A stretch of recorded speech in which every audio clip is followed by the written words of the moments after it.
best of Mike and Mike. Mike and Mike. Okay, let me rephrase or restate my point on Pete Rose, okay? There's stories out there all over the place. Obviously, Pete's talking to everybody. We had Rob Manfred in here last week, new commissioner, last chance, really. Rob Manfred is probably going to be, if knock wood, he stays healthy, going to be the commissioner for the majority of the rest of Pete Rose's life. So if Pete Rose wants to get into the Hall of Fame while he's alive, Rob Manfred is probably going to have to be the guy who's going to let him in. And Manfred told us last week, I'll play it again. We asked Manfred, has he heard from Pete? I have heard from his lawyer, and I do anticipate having a conversation about that. I've been very careful not to say anything about the merits of it, because ultimately I'll have to make a decision there. But it's a conversation that I expect we'll have. Expects to have. I believe, if I had to bet on it, and I base this on no information, Rob Manfred did not say anything to us on or off the air beyond that. So I'm just basing this on a gut feeling.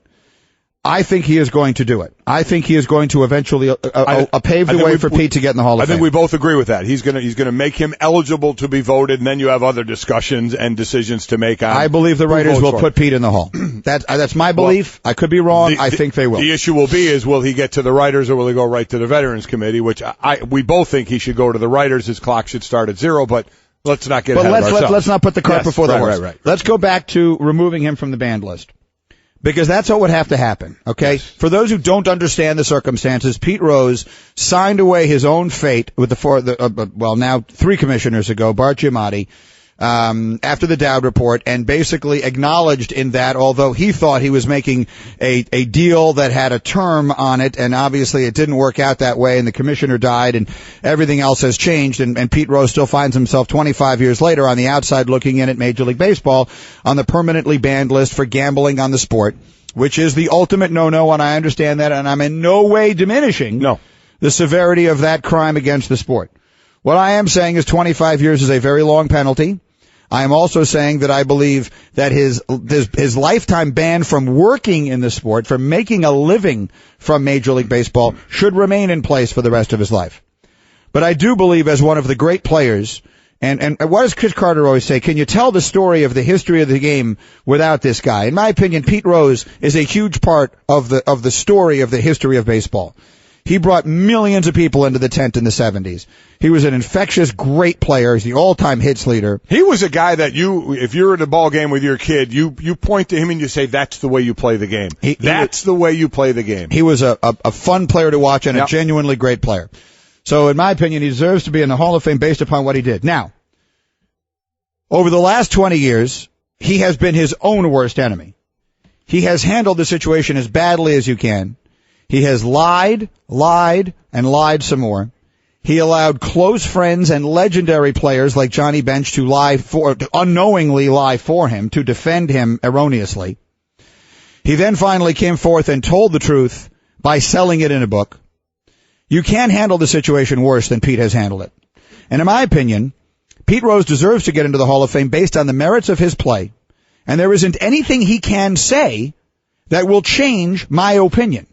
Either he belongs in or he doesn't. Pete Rose is not going to talk his way into the Hall of Fame, in my opinion. So if I were the commissioner, I would make that decision absent a discussion with Pete Rose. Because there's nothing, if he says to me, I'm really sorry for what I've done, oh, baloney, get out of here. Get out of here. I don't want to hear that. You've had a million chances to not do what you did, and you've done it. So I'm not interested in hearing how sorry you are. I'm not interested in hearing how you've changed, you've reformed. I understand that I was wrong. Terrific. You're a terrific player. You belong in the Hall of Fame. To me, there's nothing else to be said. I can make that decision absent that conversation. I don't need the meeting. Could not. I mean, we disagree on things over the years. I couldn't be more against that than maybe anything we've ever talked about. And listen, you make the valid points. You really, do we expect to hear from me? You know what? I really don't think what I did was wrong. I doubt you're going to hear that. But there, as I said, maybe it's from one of the things I've also said in the years we've done this together is I'm a face-to-face guy. I'm a let's look each other in the eye guy. I've always been that way, always will be. And for a decision like this, I don't think there is any way that you cannot look Pete in the eye, hear him speak. Whatever you're going to take out of that is fine because you're the one making the decision.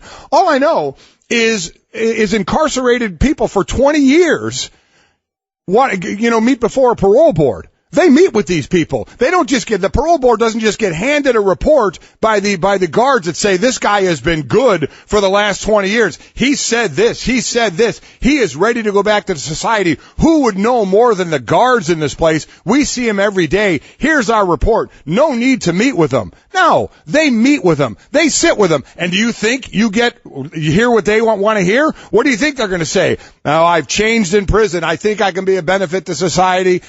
They know what they're going to hear, yet they meet with them. They look at them. They listen to them. I think that's important to do. You may not learn anything new, but to me there is something about that. If I'm going to make this decision for you, you are going to sit in front of me and we're going to talk. Stephen A. Smith is listening and is chiming in with a thought. Of course, the star of First Take, which follows us every morning on ESPN2. Stephen A., what's up? What do you think? I cannot believe what I'm hearing from you, Greeny.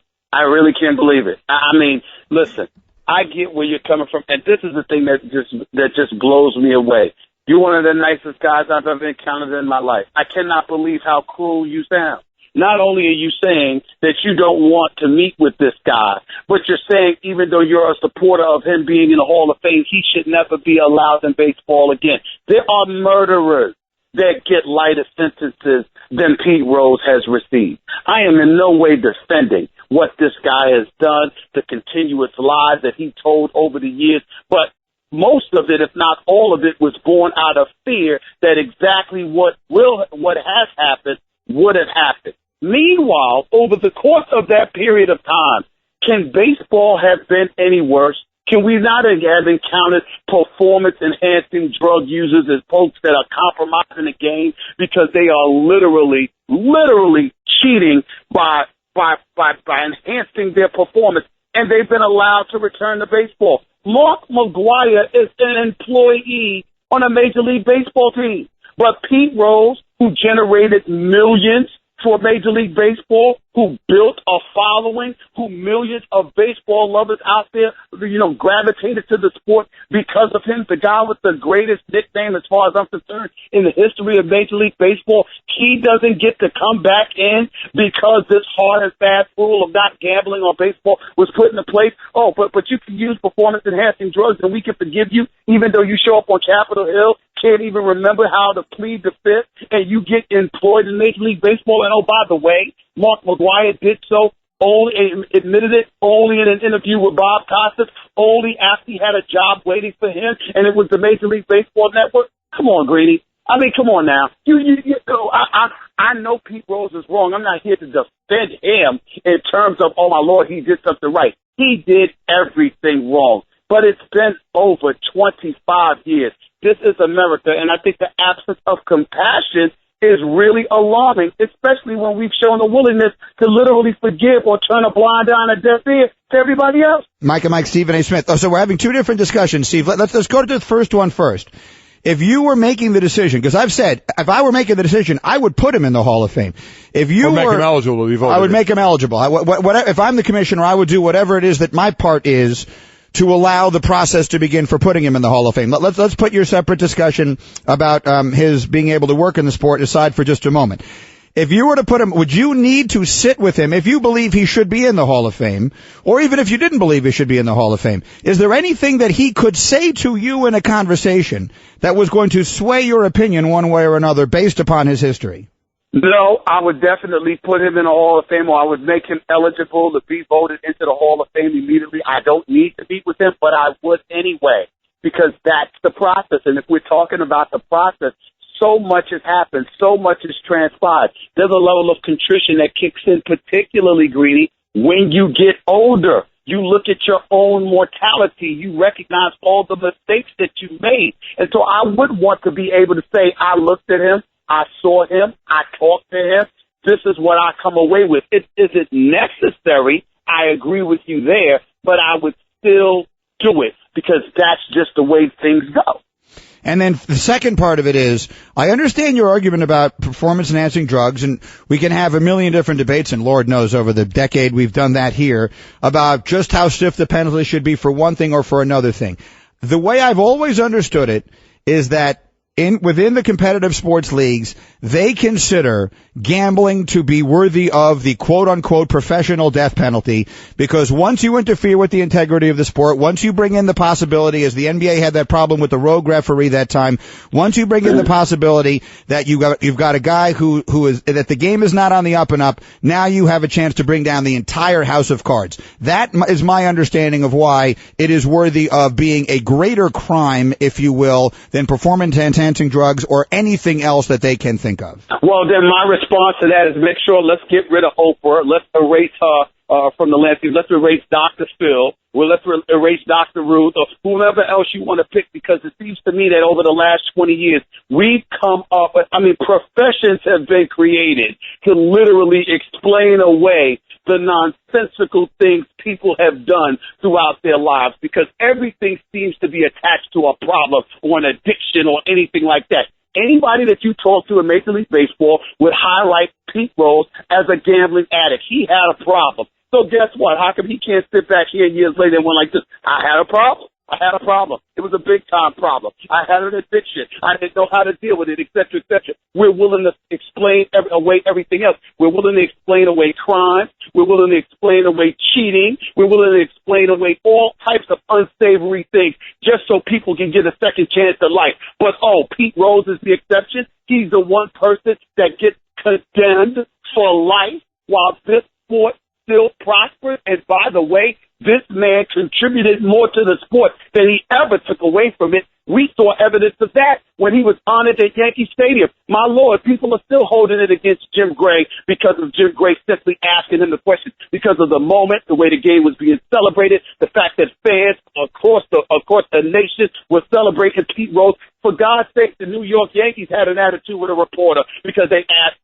Pete Rose a question. You've got players in Major League Baseball who are showing more compassion than the rest of us. You've got fans across the globe who are showing more compassion than us. But we want to stand up here and stick out our chest and act like we're holier than thou and condemn this man to a life sentence. This is some ridiculous nonsense. If we're going to be this way, then be this way across the board. Fire Mark McGwire today. Never allow Barry Bonds back in Major League Baseball.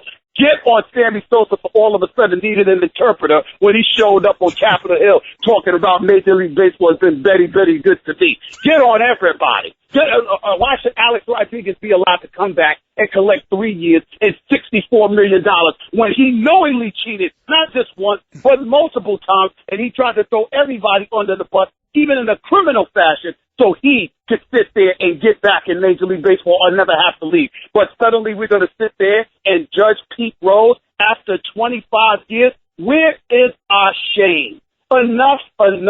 Somebody needs to show some level of compassion. Nobody is defending Pete Rose. We know he was wrong, but this is no longer about Pete Rose. This is an issue about us as a society and our willingness to be compassionate. The man was a gambling addict. He gambled. He had a problem. If we can give criminals a pass, cheaters a pass, and say they had a problem to explain away everything, how come the same does not apply to this man? It's ridiculous. It's ridiculous, and I think we all should be ashamed of ourselves to even try to have this conversation. Put that man in a Hall of Fame, and damn it, allow him to come back and earn some kind of a living. I don't care if it's for being a ball boy in Major League Baseball, but to allow these other guys to collect all of this money, and a guy that contributed millions, not just in dollars, but in a fan base to the sport of Major League Baseball, and to be ignored, to me, it's criminal. It's wrong. Right now, Skip Bayless is curled up in a fetal position thinking, oh, my goodness, what am I in for today? That one goes in the time capsule. Tremendous. Stephen A., fantastic. Tremendous. Thank you so much, my friend. See you later. Stephen A. Smith. First Take every morning after us on ESPN. He and I agree that you meet face-to-face with him, so that's a discussion. But I had been with you on keeping him out of baseball. He's really making me think about that. Well, let's think about it.